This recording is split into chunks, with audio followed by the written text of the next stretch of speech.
আসসালামু আলাইকুম। সবাইকে স্বাগত জানাচ্ছি বিডি দর্পণের নিয়মিত আয়োজন আজকের দুনিয়ায়। আপনাদের সঙ্গে আছি আমি তাসনিম হোসাইন। চলুন জেনে নেওয়া যাক সারা বিশ্বে এ পর্যন্ত ঘটে যাওয়া আজকের প্রধান খবরগুলো। হিজবুল্লাহর বোমা হামলায় ইসরায়েলের হাইফা বন্দরে বেশ কিছু ক্ষয়ক্ষতি এবং হতাহতের ঘটনা ঘটেছে।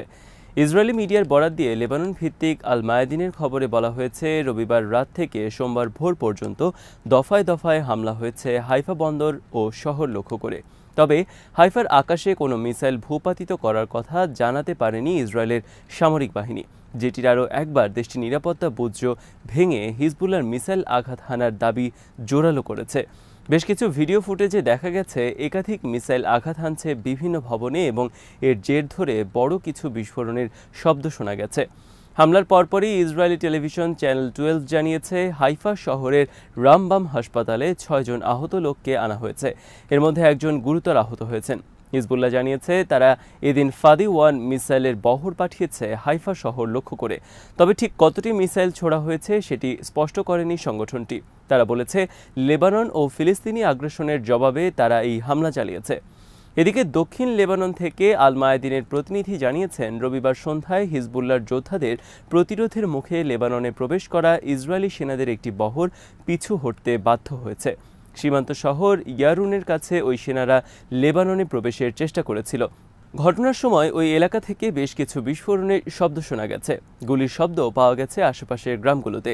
ইসরায়েলি সেনারা ইয়ারুন শহরটিকে টার্গেট করেছিল। প্রায় 1 বছর ধরে তারা শহরটিতে বোমা ফেলেছে, কিন্তু তারপরও তারা স্থল অভিযানে সেখানে সফল হতে পারেনি। এর আগে সীমান্তের আরও কয়েকটি পয়েন্ট দিয়ে ইসরায়েলি সেনাদের লেবাননে ঢোকার চেষ্টা ব্যর্থ হয়েছে। কিছু এলাকায় তারা ঢুকতে পারলেও হিজবুল্লাহর যোদ্ধাদের প্রতিরোধের মুখে অনেক সেনার মৃত্যু হয়েছে। ইসরায়েলও দাবি করেছে তারা চারপাশ থেকে হিজবুল্লাহ যোদ্ধাকে হত্যা করেছে। ইরানকেও গাজা উপত্যকার মতো ধ্বংসস্তূপে পরিণত করার হুমকি দিয়েছেন ইসরায়েলি প্রতিরক্ষা মন্ত্রী ইয়োভ গ্যালান্ট।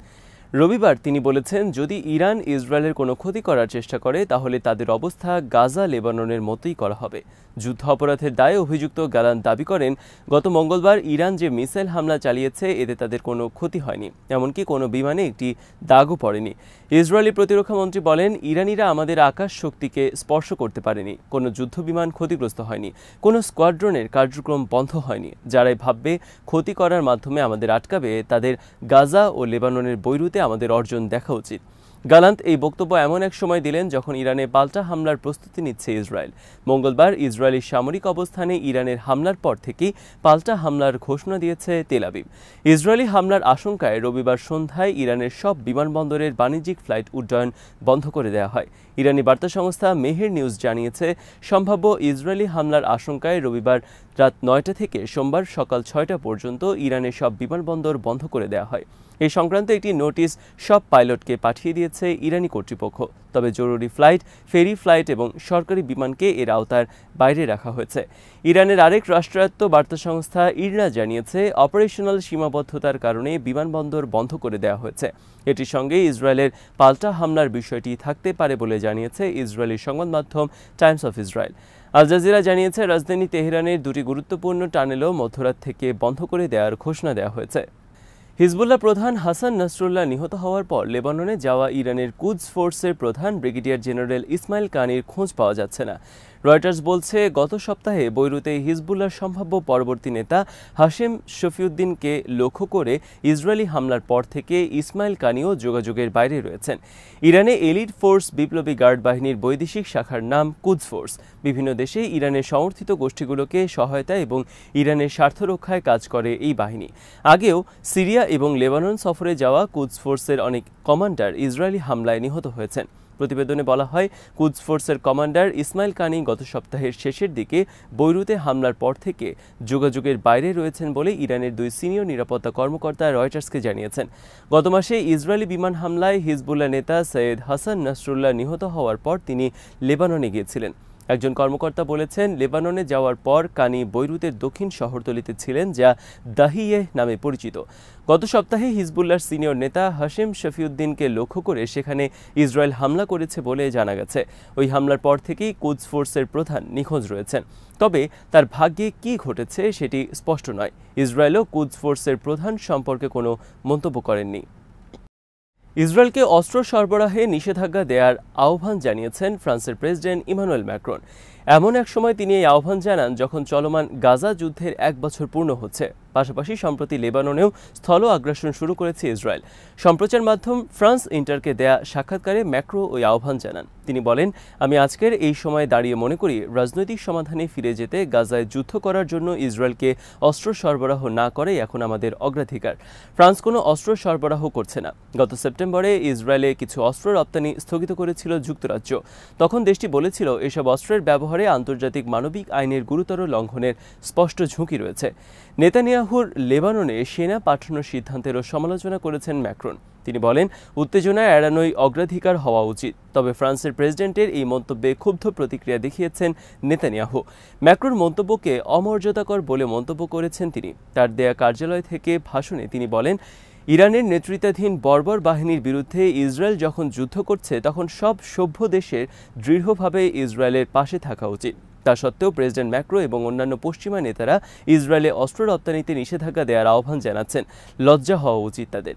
এরপর ম্যাক্রোর কার্যালয় থেকে নেতানিয়াহুর প্রতিক্রিয়ার জবাব দেওয়া হয়েছে। এতে বলা হয়, ফ্রান্স ইসরায়েলের অবিচল বন্ধু। পাশাপাশি নেতানিয়াহুর প্রতিক্রিয়াকে মাত্রাতিরিক্ত এবং ইসরায়েল ও ফ্রান্সের মধ্যকার বন্ধুত্বের সঙ্গে যায় না বলে উল্লেখ করা হয়েছে। 2023 সালের 7 অক্টোবর ইসরায়েলে যে হামলা চালিয়েছিল হামাসের যোদ্ধারা তাকে মহিমান্বিত বলে উল্লেখ করেছে গোষ্ঠীটির শীর্ষ নেতৃত্ব। 7 অক্টোবরের হামলা এবং তার প্রতিক্রিয়া হিসেবে গাজায় ইসরায়েলি বাহিনীর চলমান ভয়াবহ অভিযানের 1 বছর পূর্তি উপলক্ষে দেওয়া এক ভিডিও বার্তায় এই ইস্যুতে আবারও নিজেদের অবস্থান স্পষ্ট করেছে হামাস। ভিডিও বার্তায় কথা বলেছেন হামাসের সিনিয়র মুখপাত্র খলিল আল হাইয়া। তিনি বলেছেন, শত্রুরা পুরো বিশ্বের সামনে এমন একটি বিভ্রম সৃষ্টি করেছিল যে শ্রেষ্ঠত্ব এবং সক্ষমতায় তারা অদ্বিতীয়। তাদের সেই বিভ্রম ভেঙে দিয়েছে গত 7 অক্টোবরের হামলা।